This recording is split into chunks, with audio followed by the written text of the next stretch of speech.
Welcome back to MS English AI.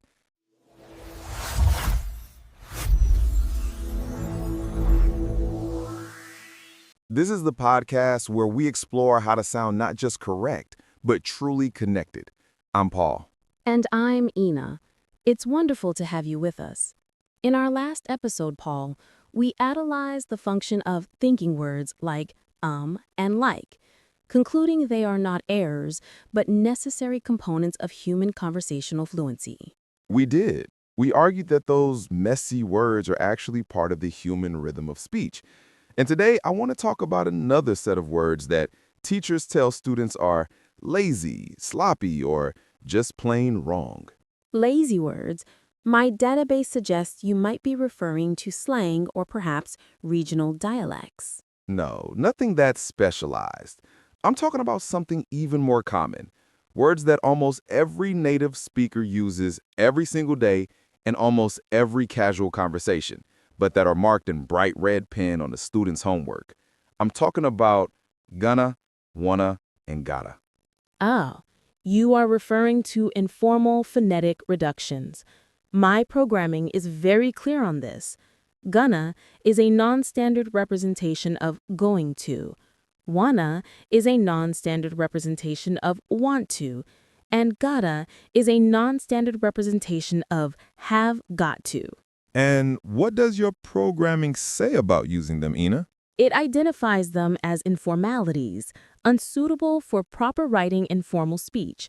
Most educational programs advise students to avoid them entirely to sound more intelligent, educated, and professional. And that is exactly what we're going to challenge today.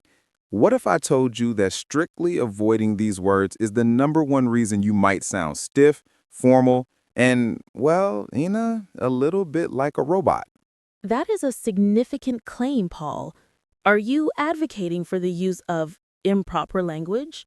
I'm advocating for the use of human language. Let's start with a question you might appreciate. Why do you think these words exist? Why do hundreds of millions of native speakers use them if they're so wrong? I would hypothesize it is a linguistic path of least resistance. It requires less distinct muscle movement in the mouth to produce the sound gonna than to produce going to. It is essentially a shortcut. Exactly. But I wouldn't call it a shortcut, which sounds like cheating. I'd call it efficiency. It's a key part of what linguists call connected speech. In English, we don't speak word by word. We link them together. The sounds blend and change. When you say going to, you have 3 very separate syllables. But when you say gonna, it flows. It's not lazy, it's smooth. I understand the concept of efficiency, but the resulting sound is still by definition a degradation of the original words. Let's test that theory.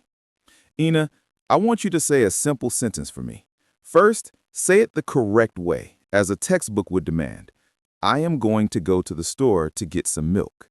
I am going to go to the store to get some milk. Okay. A little separate, but accurate. Now, say it again, but just read it as one flowing sentence. I am going to go to the store to get some milk. Thank you. Now, I want you to try saying it this way. I'm gonna go to the store to get some milk. I'm gonna go to the store to get some milk. Now, to our listeners, which one of those sounded more natural? Which one sounded like a real person? Ena, even to your own processors, which one simulated a casual, human American speaker more effectively? The second version, using the reduction gonna, more closely matches the audio data I have on informal native speaker conversation. The first version, while technically precise, is more common in formal addresses or when speaking to a non-native speaker for clarity. And that is the entire point.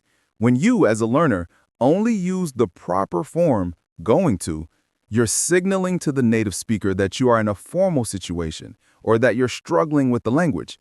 It creates a little bit of distance. It's a wall. Using gonna removes that wall. It says, I'm comfortable with you. I'm part of the conversation. This implies the rule is context dependent. Absolutely. Let's break these down. Let's start with wanna. This is a reduction of want to. When you're telling a friend what you want for lunch, you don't say, I want to get a burger. You say, I want to get a burger. It's faster. It's more relaxed. It signals desire in a very immediate human way. And gotta.